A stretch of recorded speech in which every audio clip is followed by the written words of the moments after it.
Saudara, tema yang saya mengajak kita sama-sama pikirkan yaitu The Repentance, menyambung akan pembahasan kita di tahun yang lalu sudah masuk ke Matius 2, sekarang kita akan membahas di Matius pasal yang ketiga. Saudara, kita akan membahas ke-12 ayat ini.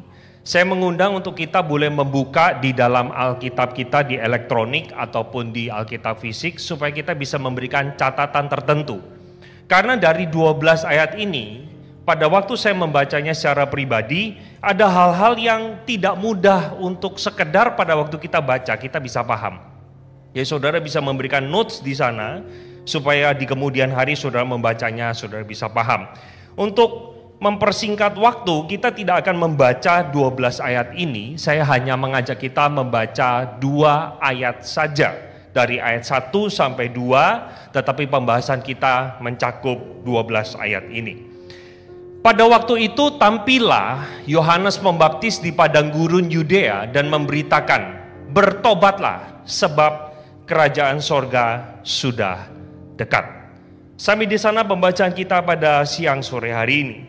Saudara, seorang Indonesia yang bernama Amar Zoni, dia adalah orang berkebangsaan Indonesia asal Minangkabau, lahir pada tahun 1993. Dia dikenal sebagai seorang presenter dan pemain film, model dan juga pengusaha. Saudara bisa lihat ya, tampangnya yang ganteng, pastinya dia kiprah dengan baik di dalam dunia entertainment. Tetapi saudara, karirnya ini menjadi hancur karena dia menggunakan narkoba di tahun 2017. Dia menggunakan, kalau saya tidak salah ingat, narkoba jenis ganja, kalau nggak salah, seberat 39,1 gram. Nah saudara, sesudah itu 6 tahun kemudian setelah dia bebas ya, jadi pada waktu itu di penjara, terus dia bebas, dia tertangkap lagi kedua kalinya, yaitu di tanggal 8 Maret tahun 23 dengan membawa sabu seberat 1 gram. Yang menarik begini saudara, kedua kalinya pada waktu dia ditangkap, dia itu punya satu alasan kenapa dia menggunakan kali kedua. Dia mengatakan bahwa dia itu menggunakannya supaya cepat kurus. Jadi ide yang bodoh saudara ya, ide yang bodoh. Nah lalu sesudah itu saudara, dia itu diundang. Setelah dia itu memakai kedua kalinya, terus lalu dipenjara, di tanggal 27 Oktober kemarin dia bebas, terus dia diundang di dalam sebuah acara podcast terbesar di Indonesia. Saudara bisa tahu, podcast itu diberi judul yaitu ini, Perdana Keluar Penjara Amar Zoni. Dia diwawancara oleh Deddy Corbuzier di sana. Dan dia menyaksikan atau memberitahu kepada penonton yang ada bahwa narkoba tidak ada gunanya. Narkoba itu membawa pengaruh buruk dan seterusnya. Tetapi sangat disayangkan saudara, 2 bulan sesudah itu, di tanggal 12 Desember kemarin, dia tertangkap lagi. Nah pada waktu dia tertangkap, Deddy Corbuzier begitu murka dan marah mengeluarkan video kedua yang memaki-maki dia. Saudara, dari cerita ini saya ingin mengatakan satu kebenaran yang kalayak ramai seakan setuju. Pertobatan itu sia-sia adanya jika tidak disertai dengan perubahan. Dan seringkali saya harus katakan perubahan itu adalah sesuatu yang menyakitkan. Saudara, kita tahu orang-orang yang punya masa lalu dengan narkoba, cara memutus rantai itu tidak mudah. Sehingga biasanya setelah keluar dari rehabilitasi, akan mengumbar sebanyak janji manis. Aku pasti tidak akan lagi ke sana. Narkoba tidak ada gunanya. Tetapi nyatanya yang terjadi tidak demikian. Saudara, saya kira yang namanya kita manusia berdosa terus bergumul dengan yang namanya dosa. Hari ini kita katakan bertobat, bisa jadi di kemudian hari kita melakukan satu kesalahan yang sama. Cuma bedanya kita dengan Amarzoni adalah dosa kita nggak ketahuan. Tapi Tuhan melihat apa yang kita lakukan. Sementara Amarzoni ketahuan sama polisi. Saudara, R.C. Sproul itu mengatakan di dalam sebuah kutipan. Dia mengatakan bahwa harga dari satu yang namanya pertobatan itu sangat-sangat menyakitkan. Dan pertobatan yang sejati itu harus terjadinya secara jujur di hadapan Tuhan. Saya harus jujur katakan saudara ya, banyak juga orang Kristen yang punya pandangan yang tidak sama dengan apa yang saya katakan. Bahwa ada asumsi-asumsi yang keliru yang dibangun oleh beberapa orang-orang Kristen. Mereka berpikir bahwa pertobatan itu sebenarnya cukup dengan ngomong. Gak perlu ada perubahan apa-apa. Nah, bahkan pakai ayat saudara. Roma 10 ayat 9. Kamu harus mengaku dengan mulutmu bahwa Yesus adalah Tuhan, maka kamu akan diselamatkan. Tuh kan? Berarti hanya butuh pengakuan saja itu cukup. Saudara, saya harus katakan bahwa ini adalah sebuah asumsi yang keliru. Ketika seseorang itu mengatakan saya mau bertobat, maka kita harusnya melakukan sebuah perubahan di dalam kehidupan kita. Maka tema kita pada siang hari ini saya angkat yaitu tentang pertobatan. Pertobatan itu sendiri saudara, dari teks yang tadi kita baca hanya 2 ayat. Saya akan membahas ada 4 aspek di dalamnya yang berkaitan dengan pertobatan. Aspek yang pertama saudara, pertobatan itu harus diberitakan lewat yang namanya perkataan. Maaf, itu harusnya ayat 1 sampai 3. Kalau saudara memperhatikan bersama-sama di dalam teks ini, maka teks ini langsung dimulai dan Matius memperkenalkan seseorang yang bernama Yohanes Pembaptis. Dia berada di padang gurun Yudea dan memberitakan bertobatlah, kerajaan Allah sudah dekat. Saudara, perintah tentang bertobatlah, kerajaan Allah sudah dekat. Ini sebenarnya jujur katakan, ini kalimat yang sulit dipahami. Saya nggak tahu waktu saudara baca, saudara memahaminya bertobatlah, kerajaan Allah sudah dekat ini apa artinya? Perkataan ini kapan diucapkan saudara? 2000 tahun yang lalu. Loh, kalau sudah dekat ini loh sudah tahun 2024. Ya kok nggak dekat-dekat? Berarti beritanya bohong dong. Berarti Yohanes Pembaptis sedang membuat berita hoax. Yang benar hoax atau hoax sih? Katanya orang kampungan bilangnya hoax gitu. Saudara, apa artinya kerajaan Allah sudah dekat? Saudara, saya harus katakan kerajaan Allah sudah dekat itu kita pahami dengan 2 cara. Yang pertama, kerajaan Allah sudah dekat berbicara tentang Yohanes Pembaptis yang adalah pembuka jalan bagi Yesus. Sehingga dimaksudkan dengan kerajaan Allah yang pertama adalah berbicara tentang Yesus Kristus itu sendiri. Yang membawa kebenaran. Jadi ketika dia katakan bertobatlah, kerajaan Allah atau kerajaan sorga sudah dekat. Artinya Yesus akan datang. Yesus kali pertama akan berjumpa dengan kamu, para pendengarnya pada waktu itu. Dan kerajaan sorga yang kedua memiliki makna, yaitu kerajaan sorga fisik. Yaitu loh yang terbuat dari emas. Kemuliaan Tuhan ada di sana. Satu saat nanti itu akan tiba. Biasanya kita itu kenal di dalam kalangan teolog itu, kita mengenal satu istilah already and not yet. Already-nya Kristus sudah datang kali pertama. Not yet-nya Kristus belum datang kali kedua. Saudara, kita semua ada dalam masa ini menantikan kedatangan Dia kali kedua. Kalau saudara melihat di dalam nubuat perjanjian lama, ada 300, ada ratusan lebih nubuat perjanjian lama. Semuanya digenapi dalam pribadi yang bernama Yesus. Cuma satu yang belum, yaitu the second coming. He will come. Absolutely. Sepasti fajar menyingsing, sepasti itulah Kristus akan datang. Nah saudara, menarik sekali. Pada waktu Yohanes Pembaptis itu hidup, dia sungguh-sungguh mentaati apa yang dinubuatkan oleh Yesaya. Yesaya bilang begini di dalam ayat 3, sesungguhnya dialah yang dimaksudkan Nabi Yesaya ketika ia berkata, ada suara orang yang berseru-seru di padang gurun, persiapkanlah jalan untuk Tuhan dan luruskanlah jalan baginya. Saudara, saya kagum dan salut sekali dengan sosok Yohanes Pembaptis. Karena dia setia kepada teks itu. Dia setia untuk menjalankan panggilan Tuhan. Dia setia untuk memberitakan yang namanya berita pertobatan atau kita sebut sebagai berita penginjilan. Saudara bayangkan tempatnya saja tidak umum, yaitu padang gurun.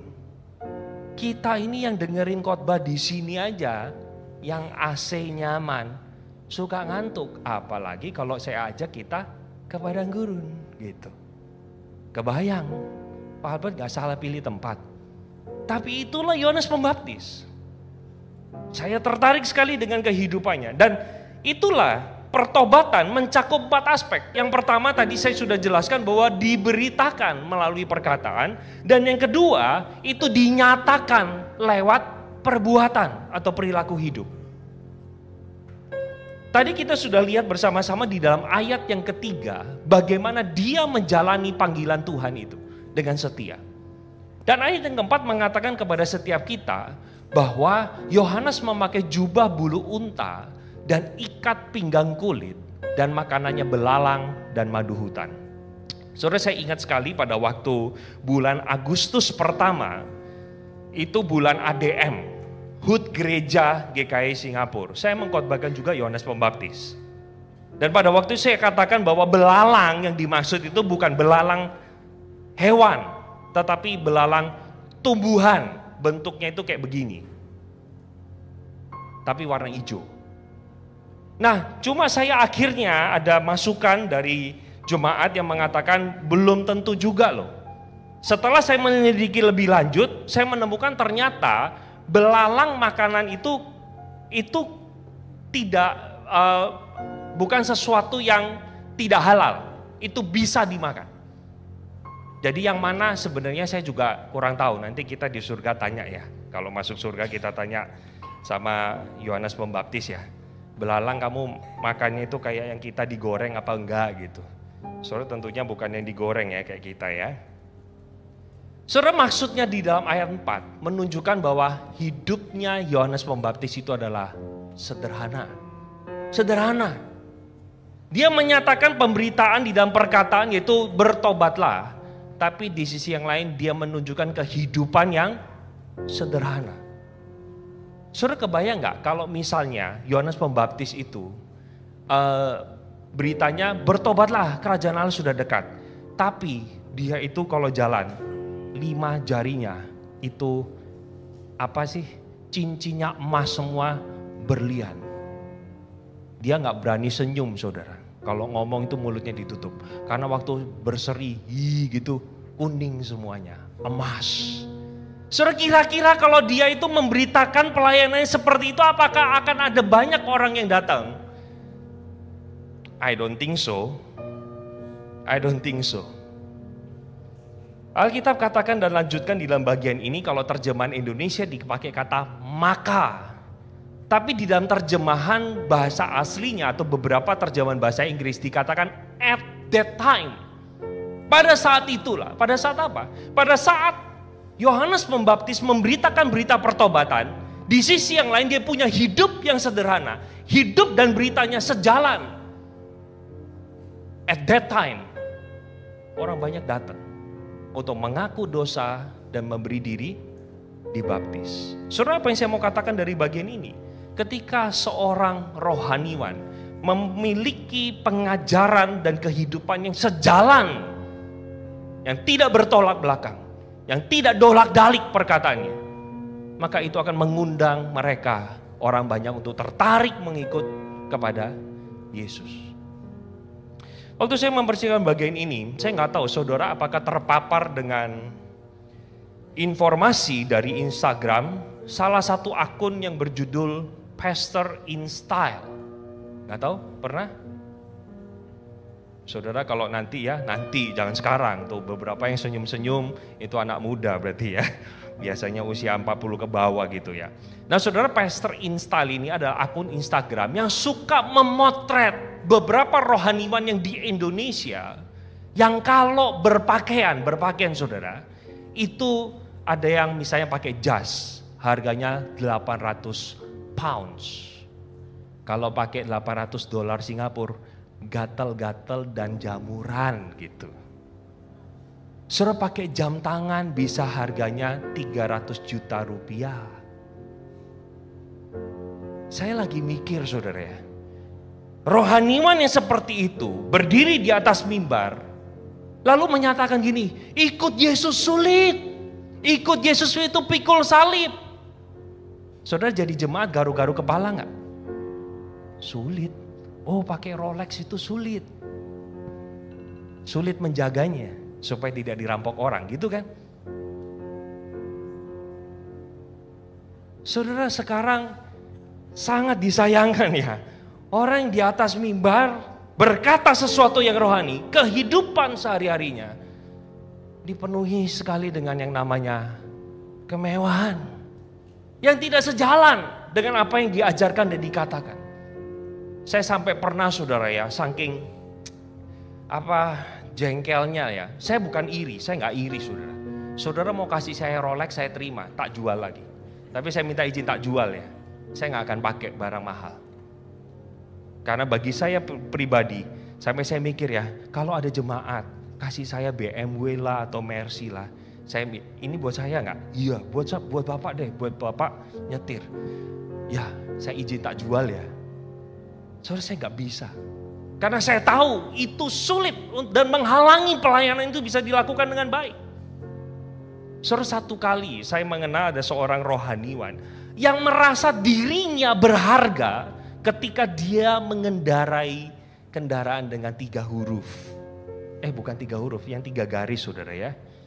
Yang segitiga bukan, tapi bulat gitu. Yang ngerti amin. Dia katakan saudara kepada saya, nyetir itu dengan nyetir Toyota itu lain. Kalau kakinya nginjek, nyetir mobil yang mobil mewah itu, kakinya bisa membedakan mana rem dan mana gas. Coba, ayo saudara yang pernah nyetir 2 mobil yang berbeda ini, kelasnya sama atau beda? Ya pasti sama lah, yang namanya gas ini pernah nyetir mobil gak sih? Jangan saudara nyetirnya bom kar ya. Pasti kanan kan, yang namanya rem pasti tengah. Mobil mewah tidak mengenal kopling, apa itu kopling? Buang, makanya gak ada. Kaki kirinya yang santai kan. Saudara bagaimana mungkin tidak bisa membedakan keduanya? Saudara satu kali, saya itu ayo Bet kamu bisa gak besuk si A? Bisa, sama aku yuk. Karena waktu itu saya belum pendeta, saya harus baptis. Bukan saya harus baptis. Jemaat itu minta dibaptis. Karena di gereja tersebut saudara tidak ada pendeta lain. Ya saya harus sama dia. Waduh saudara, ternyata saya diajak naik mobil mewah. Kalau dia naik mobil biasa, pantatnya gatal. Saya naik mobil mewah, pantat saya gatal saudara. Jadi saudara pada waktu saya selesai datang ke sana, begitu pulang diantar sama jemaat itu. Aduh rasanya saya pingin jalan kaki saudara. Gak pingin naik mobil. Karena merasa bahwa apa yang disampaikan dengan apa yang terjadi itu kayak tolak belakang. Seseorang rohaniwan harus betul-betul menjaga yang namanya pengajaran dan kehidupannya. So saya lanjutkan kepada ayat yang berikutnya yaitu ayat yang ke-7. Di sana dikatakan tetapi waktu ia melihat banyak orang Farisi dan orang Saduki datang untuk dibaptis, berkatalah ia kepada mereka, "Hai kamu keturunan ular beludak, siapakah yang mengatakan kepada kamu bahwa kamu dapat melarikan diri dari murka yang akan datang?" Saudara saya mau tanya, waktu saya membaca teks ini, atas dasar apa Yohanes Pembaptis bisa tegur orang Farisi dan orang Saduki itu sedemikian keras. Ini, nah saya kasih komparasi saudara ya. Saudara lihat di ayat 5 sama 6. Saudara kalau melihat ayat 5 dan 6, itu maka datanglah orang banyak. Dari Yerusalem, dari seluruh Yudea, dari daerah sekitarnya. Lalu sambil mengaku dosa mereka dibaptis. Nah ini kan sama-sama datang nih. Yang satunya bukan orang Farisi, yang satunya orang Farisi. Yang satunya bukan orang Saduki, yang satunya orang Saduki. Saya mau tanya, kenapa yang Saduki sama Farisi ditolak? Tolaknya langsung. Begitu dia datang, keturunan ular beludak. Wah saudara kok jadi orang Farisi gimana? Elu yang ular gitu ya. Mata lu gak bisa lihat ini orang. Kami bukan paisucen gitu. Nah, yang ketawa tahu tuh legenda ular putih ya saudara ya. Saya ini bukan ular. Kenapa kamu katakan ular? Kenapa saya tidak boleh dibaptis? Saudara saya jujur katakan pada waktu saya mempersiapkan ini saya juga bingung. Loh kok enak banget ya Yohanes Pembaptis bisa ngomong ular sembarangan kepada orang sembarangan. Apakah Yohanes Pembaptis tidak tahu orang Farisi itu siapa? Nah saudara kalau kita melihat dalam bagian ini, maka perbedaan signifikan di antara dua kelompok ini adalah terletak pada mengaku dosa. Orang banyak datang kepada Yohanes Pembaptis, mereka bertobat mengaku dosa mereka. Sementara orang-orang Farisi ini hanya mau terima baptisan, tidak mau bertobat. Tidak mau mengaku segala dosa mereka. Taunya dari mana? Nah, taunya memang sebenarnya saya membaca beberapa komentari saudara. Saya beritahu dulu alasan kenapa Yohanes Pembaptis menegur seperti itu. Yang pertama saudara, karena orang Farisi dan orang Saduki itu tidak mau bertobat dari dosa mereka. Karena kiprahnya mereka itu selalu cari gara-gara sama orang-orang yang lagi naik daun. Nanti saudara akan melihat di dalam teks-teks berikutnya, ketika Yohanes Pembaptis naik daun, itu orang Farisi dan Saduki datang, gangguin, kurang quote and quote, gangguin. Nanti saudara akan lihat ketika Yesus juga pelayanannya makin baik, itu orang Farisi dan orang Saduki merecoki lagi. Karena mereka tidak mau ada saingan. Mereka mau mereka yang dinilai paling tinggi. Sehingga saudara ketika setiap kali mereka itu akan menghadiri sebuah ritual rohani dipimpin oleh orang lain, mereka gak akan terima. Mereka merasa bahwa kamilah bangsa yang atau orang atau golongan yang berhak menentukan seorang benar atau salah. Saudara ingat gak ya waktu Yesus setelah khotbah di bukit, dia turun ketemu sama orang kusta. Terus Yesus kan sembuhkan orang kusta itu. Perintah terakhir Yesus kepada orang kusta itu apa?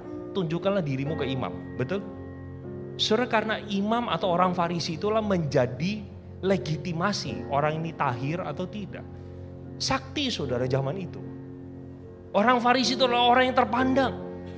Dia menentukan hukum benar atau salah. Baik atau tidak. Dia yang tentukan. Bahkan seseorang ketika dinyatakan kamu najis, butuh kata tahir itu. Butuh mereka. Itulah sebabnya saudara. Tidak banyak orang Farisi adalah orang yang rendah hati. Nanti saudara akan melihat dua contoh. Yaitu orang Farisi yang bernama Nikodemus. Dan juga orang Farisi yang bernama Paulus. Itu ketika mereka berubah. Bukan karena mereka baik. Tapi ada kuasa dari luar yang mempengaruhi dia. Saudara yang kedua, alasan Yohanes menegur demikian adalah karena Yohanes tahu orang Farisi sama orang Saduki itu kayak Tom and Jerry, bukan kayak Upin Ipin, tapi kayak Tom and Jerry, kayak air dan minyak, nggak mungkin bersatu. Kenapa? Saya kasih perbandingan kepada kita. Saudara, perbedaan orang Farisi dan orang Saduki itu literally kontradiksi. Yang pertama saudara, orang Farisi itu memegang seluruh kitab PL dan kitab Taurat. Sementara orang Saduki cuma percayanya Kejadian sampai Ulangan. Kitab Taurat doang. Pentateuch sebutannya. Yang lain dibuang sama mereka. Jadi mereka tidak percaya yang namanya Yosua sampai Maleakhi. Gak percaya. Cuma percaya Kejadian sampai Ulangan. Titik. Yang kedua saudara, orang Farisi itu percaya akan kebangkitan malaikat dan kuasa setan. Sementara orang Saduki tidak percaya pada kebangkitan malaikat dan kuasa setan. Mereka nggak percaya. Dan yang ketiga, orang Farisi itu menjadikan aturan agama itu sama pentingnya dengan aturan Tuhan. Sehingga tidak ada yang mengabaikan. Sehingga tidak mengabaikan pemerintah. Maksudnya begini, saudara, pada waktu orang Farisi itu kan hukum Taurat itu 10 ya. Hukum yang pertama apa? Apa? Ketuhanan yang itu Pancasila, saudara ya. 1, jangan. 2, jangan membuat bagimu patung yang menyerupai apapun, baik itu di langit, di atas, bumi, di bawah, dan lain sebagainya. 3, Persatuan Indonesia, itu Pancasila ya. Yang 3, jangan menyebut nama Tuhan Allahmu sembarangan, dan seterusnya. Saudara, 10 hukum. Hukum yang keempat itu kan hari Sabat. Mereka membuat dari 10 itu disulap jadi 613 kalau saya tidak salah ingat. Sampai diterjemahkan. Yang maksudnya tidak boleh kerja itu apa?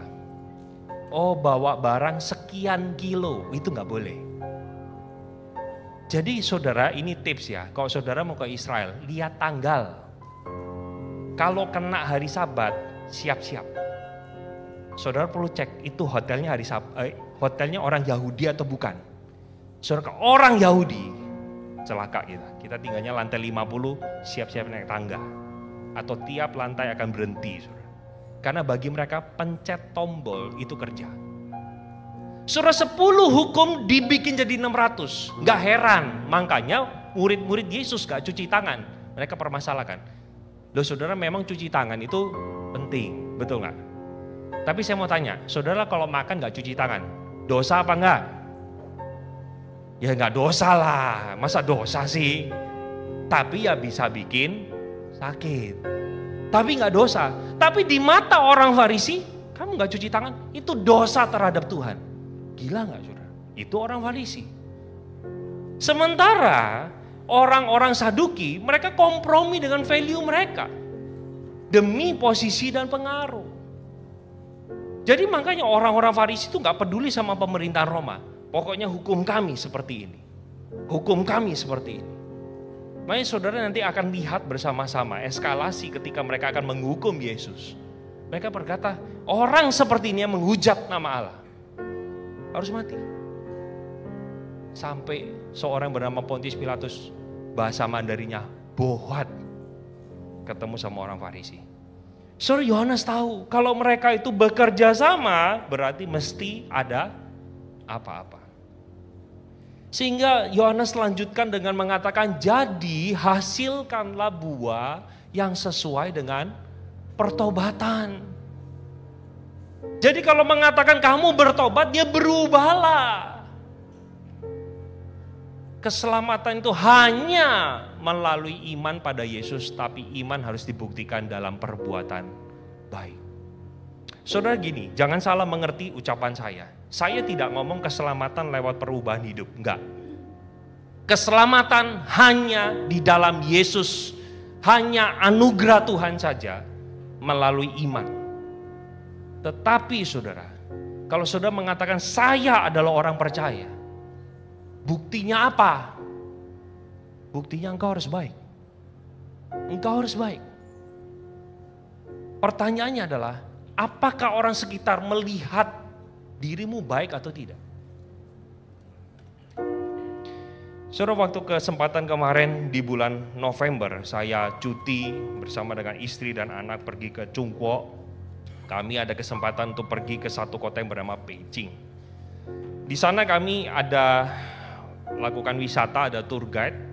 Kami ke satu tempat namanya Tiananmen. Itu gede lah saudara ya.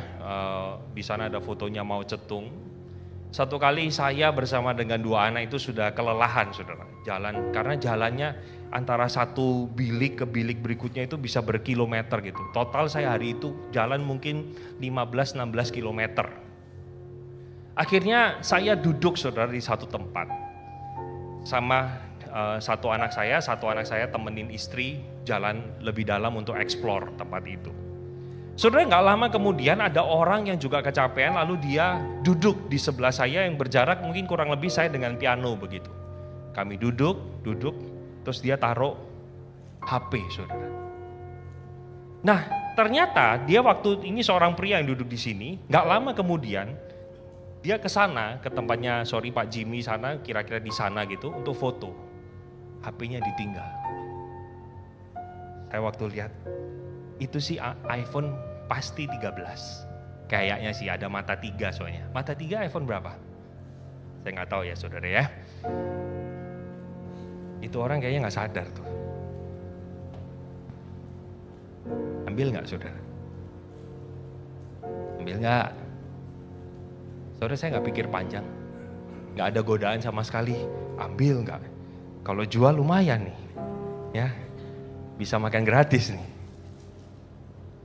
Saya jual $100 Singapura, pokoknya saya sudah cuan. Benar nggak? Perkara dia bisa buka atau enggak itu urusan hacker. Itu urusan kedua, benar nggak?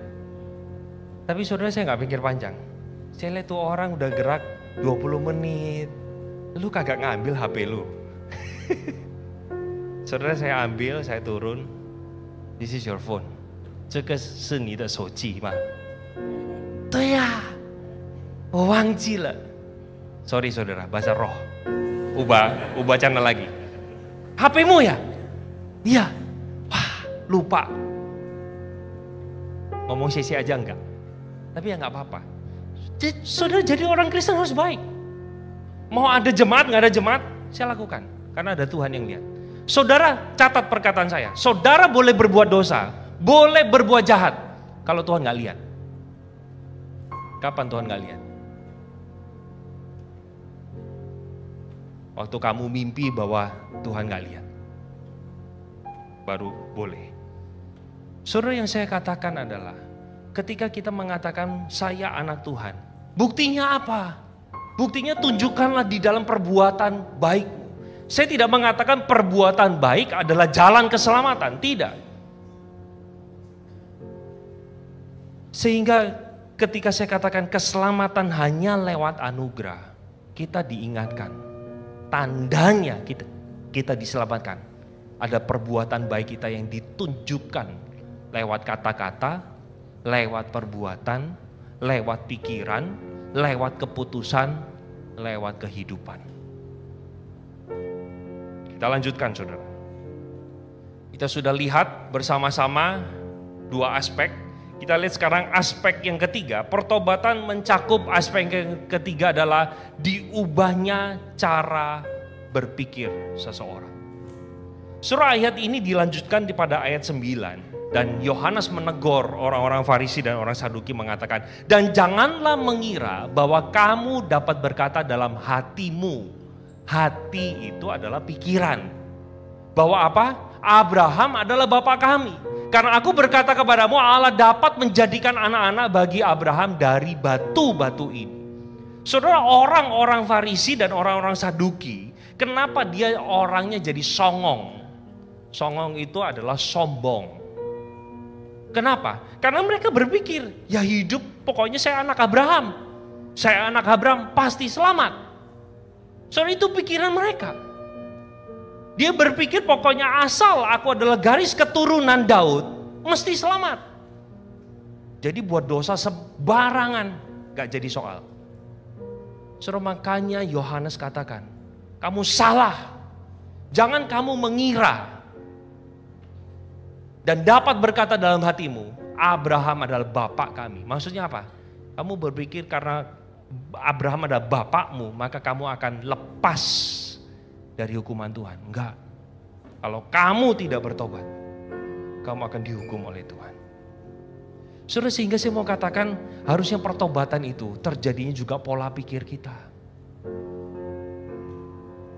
Saya nggak tahu. Saudara, di sini kalau saya lihat kayaknya usia kekristenannya ya mungkin ada beberapa orang lah dalam jumlah yang minoritas yang mungkin usia kekristenannya baru 1 tahun ke bawah. Tapi saya lihat mayoritas di sini adalah orang-orang yang sudah lama jadi Kristen. Saudara, kekristenan itu tidak pernah diturunkan. Kekristenan itu adalah sebuah keputusan pribadi di dalam diri kita. Apakah kita sungguh-sungguh ikut Tuhan atau tidak? Saudara, setiap kita yang sudah lama menjadi orang Kristen, saudara, kita patut bertanya, apakah hidupku ini sudah sejalan belum dengan Injil? Sudah sejalan belum dengan firman? Sehingga jangan sampai kita meniru seperti orang-orang Farisi ini. Yang kita berpikir saya sudah lama di gereja, maka saya pasti diselamatkan dan aman. Enggak loh saudara. Mereka yang berpikir di dalam hatinya bahwa mereka anak Abraham. Atau mereka orang diselamatkan. Ternyata Yohanes katakan kalau kamu tidak bertobat, kamu tidak akan diselamatkan. Sehingga pertobatan itu menjadi bagian yang penting di mana kita perlu diubah cara pikirnya. Balik lagi ya, tadi saya bandingkan ada orang yang Kristennya belum setahun, ada orang Kristen yang sudah lama. Saudara, saya nggak tahu saudara menjadi orang percaya, itu cara masuknya seperti apa. Mungkin bisa jadi ya, bisa jadi. Oh dulu ada orang pendeta doain, dari sakit jadi sembuh. Ya sakit sembuh. Miskin jadi punya duit. Nggak punya kerjaan, jadi punya kerjaan. Gara-gara didoain. Gara-gara ke gereja. Gara-gara buka YouTube percaya Tuhan. It's okay. Bagi saya nggak ada yang salah. Loh Pak, boleh nggak saya ikut Yesus karena sembuh? Boleh. Boleh. Tapi kalau saudara berhenti di sana, masalah. Karena saudara kalau ikut Yesus hanya demi supaya saya dapat ini, itu. Saya khawatir saudara sedang ikut Yesus yang salah loh. Yesus di dalam Alkitab itu ada Yesus Kristus dan ada Yesus Barabas. Saudara ikut Yesus yang mana? Kalau awal mula kita mengikut Yesus dengan motif keliru, it's okay. Ada banyak contoh di dalam Alkitab yang dimulai dengan motivasi yang keliru. Tetapi saudara bertumbuh menjadi orang Kristen, harusnya motif itu makin lama makin dimurnikan, makin dibereskan. Kita belajar Alkitab, kita makin tahu, oh ternyata ikut Yesus itu bukan karena saya dapat ini dan itu. Paling tidak alasan pertama, kenapa saya ikut Yesus? Karena Dia yang benar. So kalau saudara mungkin kekristennya baru usia belum setahun, saya bisa paham. Tapi kalau usia kekristenan kita sudah lama mengikuti Yesus, so pertanyaan, permisi bertanya, adakah sebuah perubahan cara berpikir kita? Apakah kita sudah lama jadi orang Kristen, membuat kerohanian kita makin hancur serupa dengan dunia? Berulang kali saya tanya sama banyak orang, menurut saudara nih, saya angkat tangan ya, menurut saudara mana lebih rohani? Orang Kristen baru 1 tahun sama orang Kristen sudah 20 tahun. Mana lebih rohani? Yang bilang A, angkat tangan. Gak berani, cuma saya. Yang bilang B. Ini loh Sonoel juga, saudara kita. Gak berani angkat tangan, karena nanti takut. Ditanyain lagi sama Pak Albert. Saudara, saya pernah bertanya pertanyaan ini ke gereja lain. Di sini mah gerejanya, jemaatnya ini rendah hati semuanya. Menunjukkan dirinya ya. Hasilnya mengejutkan. Mereka berkata orang Kristen yang baru 1 tahun lebih rohani daripada yang 10 tahun atau 20 tahun. Pertanyaannya, orang Kristen yang di atas 10 tahun ada di mana sekarang? Engkau ada di mana? Jangan-jangan saudara, kita bukan menjadi serupa Kristus, kita menjadi serupa dunia. Karena pikiran kita gak pernah diizinkan untuk diubah oleh Kristus. Roma 12 ayat 1, karena itu persembahkanlah tubuhmu sebagai persembahan yang hidup, kudus dan berkenan. Ayat 2-nya bilang apa? Janganlah kamu menjadi serupa dengan dunia ini, tetapi berubahlah oleh pembaruan. Nah itu saudara masalahnya. Terjemahan Indonesia Budi. Di sini ada satu namanya Bapak Budi. Kita ini orang Indonesia sudah banyak terpapar sama Budi. Ini Bapak Budi. Ini Ibu Budi. Ibu Budi pergi ke pasar. Gak ada nama lain. Kalau nama lain pun wanita menjadi mawar. Budi dan mawar selalu menjadi korban. Saudara, harusnya dibaharui bukan pembaharuan budimu tetapi akal. Saudara, kita tidak menjadi serupa dengan dunia. Pikiran ini yang diubah dan dibentuk. Nah, sampai di dalam ayat yang ke-10, jujur bilang ini ayat yang susah banget, saudara. Kapak sudah tersedia pada akar pohon, dan setiap pohon yang tidak menghasilkan buah yang baik pasti ditebang dan dibuang ke dalam api. Baca ini juga bingung, kok kapak ada di akar? Kapak ada di mana yuk? Kapak dipakai untuk tebang batang pohon. Sekali lagi, Yohanes Pembaptis ini mungkin orang bodoh kali. Gak tahu kapak tebang batang pohon. Bagi Yohanes, kapak dipakai untuk tebang akar. Saudara, kenapa? Kenapa ayat ini artinya apa? Saudara, begini, ini sebenarnya adalah sebuah bahasa kiasan. Akar, saudara lihat pohon, yang kelihatan itu adalah batang sama daun. Akar itu di bawah. Kalau ada kapak yang tersedia untuk memotong akar, berarti ini berbicara, akar itu bicara hati. Berarti Tuhan kita tidak tertarik, saudara, dengan apa yang kita lakukan yang nampak batang sama daun. Tuhan itu langsung nilainya sederhana. Lihat hatimu. Hatimu apakah mengasihi dia atau tidak. Jadi ketika dikatakan kapak sudah tersedia pada akar pohon, Yohanes Pembaptis ingin mengatakan kepada orang-orang Farisi dan ahli Taurat, Tuhan yang adalah hakim melihat hatimu sampai yang paling dalam. Jadi kamu jangan main-main. Kalau kamu mengatakan kamu adalah orang yang bertobat, setiap pohon akan menghasilkan buah yang baik. Kalau enggak, dia akan ditebang dan dibuang dalam api. Saudara, di dalam ayat yang 11 dikatakan, aku membaptis kamu dengan air sebagai tanda pertobatan. Tetapi ia yang akan datang kemudian daripadaku lebih berkuasa daripadaku, dan aku tidak layak melepaskan kasutnya. Ia membaptiskan kamu dengan Roh Kudus. Ia akan membaptiskan kamu dengan Roh Kudus dan dengan api. Surah api yang dimaksud di sana ada berbicara tentang penghakiman. Surah Tuhan kita bukanlah Tuhan yang sekedar tertarik, Albert Kurniawan, khotbahnya udah 12 kali loh 1 tahun, bagus, itu hebat. Enggak. Ketika saya berkhotbah tapi hati saya sedang memberi makan berhala saya, Tuhan katakan busuk pelayananmu. Bukankah itu yang Tuhan hinakan bukan kepada kaum Israel? Di dalam kitab Amos, kamu datang kepadaku dengan persembahan yang harum, dengan kurban-kurban bakaran, tetapi hatimu jauh daripadaku. Maksudnya apa hatimu jauh daripadaku? Mereka cuma ingat Tuhan hari Minggu. Di dalam hari beribadah, hari Sabat. Di luar itu hidupnya maksiat. Itu sebabnya Tuhan katakan, hatimu jauh daripadaku. Saudara, ketika setiap kita membuka hati, mengundang Yesus masuk dalam hidup kita, di sanalah ada Allah Roh Kudus. Dan Allah Roh Kudus punya peranan juga seperti api yang menghakimi kita, yang remind engkau dan saya. Saudara, saya bukan hakim yang bisa menilai hati saudara. Biarkan itu, saya berikan ruang Tuhan yang menilai setiap perbuatan kita. Saya gak berhak saudara untuk menilai saudara ibadahnya benar atau salah. Saudara kasih persembahannya itu benar atau salah.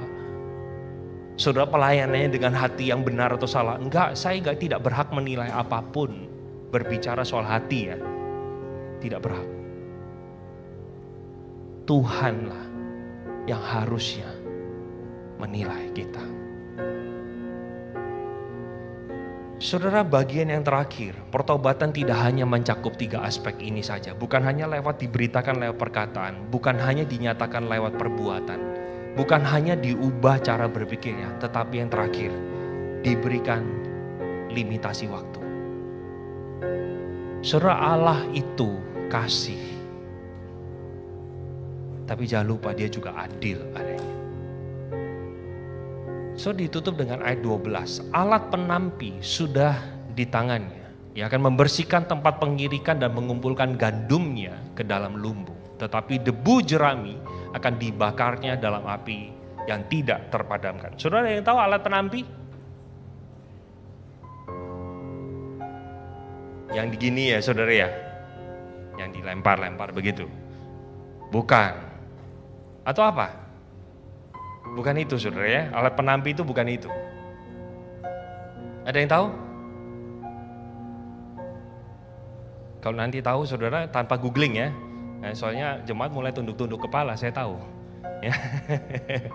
Alat penampi itu saudara bentuknya seperti ini. Hah? Ini kan garukan untuk kalau gatal di belakang Pak. Bukan saudara ya. Alat ini dipakai seperti ini. Jadi ada jerami yang terkumpul, lalu tunggu angin lewat, lalu dilempar. Nah begitu debu jerami yang tidak dibutuhkan akan terbawa angin. Jadi gitu-gitu terus. Jadi alat penampi sudah ada di tangannya. Ia akan membersihkan tempat pengirikannya dan mengumpulkan gandumnya ke dalam lumbung. Tetapi debu jerami itu akan dibakarnya. Maksudnya dia akan memisahkan saudara yang namanya palsu dengan yang asli. Yang namanya orang Kristen yang benar dengan yang tidak. Sedang diperhadapkan di depan Yohanes Pembaptis. Ada orang yang bertobat benar, ada orang bertobat palsu. Alat penampi sudah ada di tangannya. Dan Tuhan yang memegang itu. Bukan manusia. Saudara kalau manusia itu, saudara pernah menghadiri atau ngikutin di televisi itu upacara persidangan dari Jessica Mirna.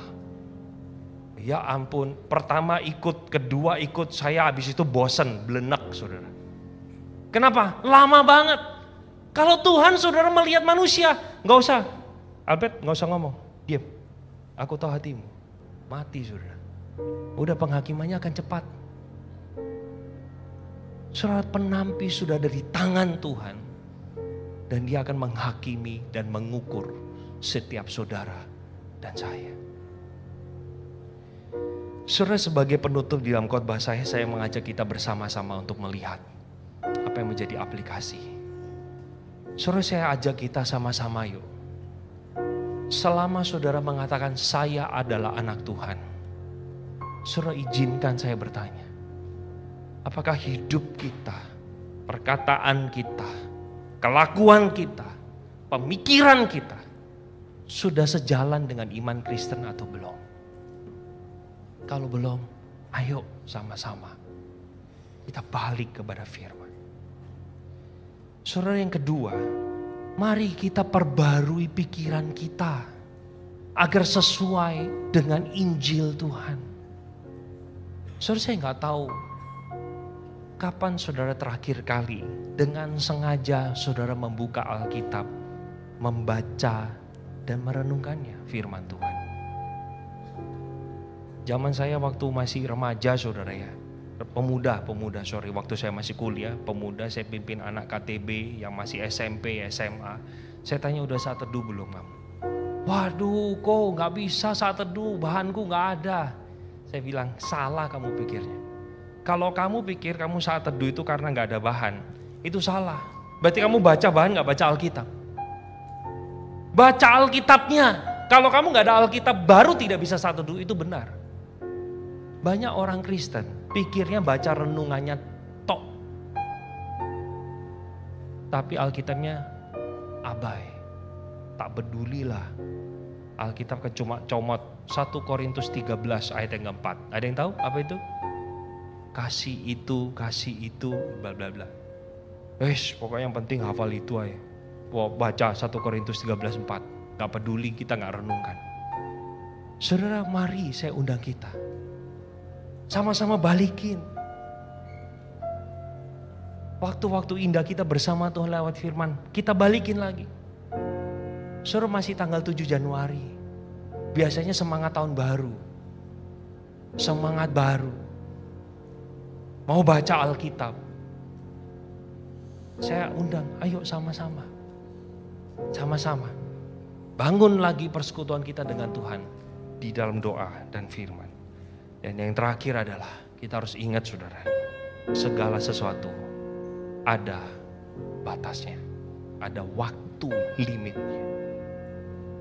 Saudara, hari ini kalau kita bersama-sama boleh datang ke tempat ini untuk melayani, untuk beribadah, kita menyembah Dia. Saudara, itu adalah satu waktu anugerah bagi saudara dan saya. Setiap kali kalau saya ada di sebelah ruang konsistori sebelum kita bersama-sama melayani Tuhan, doa saya satu, Tuhan biar setiap kami termasuk saya bisa mengalami sebuah perjumpaan dengan Tuhan di dalam ibadah, yaitu pujian dan firman. Saudara, orang Injili itu penyakitnya apa? Pikirannya kalau belum khotbah belum mulai. Jadi kalau udah misalnya 2:30 wah puji Tuhan gak telat, soalnya belum khotbah. Dan ukurannya belum khotbah, saudara. Padahal ibadah sudah dimulai, Tuhan mengundang kita dari sejak pujian. Saudara, mari kita bersama-sama. Kalau kita mengatakan saya adalah anak Tuhan, saya adalah murid Kristus, mari kita bersama-sama perbaiki relasi kita dengan Tuhan, perbaiki motivasi kita, dan kita hidup sejalan dengan iman Kristen.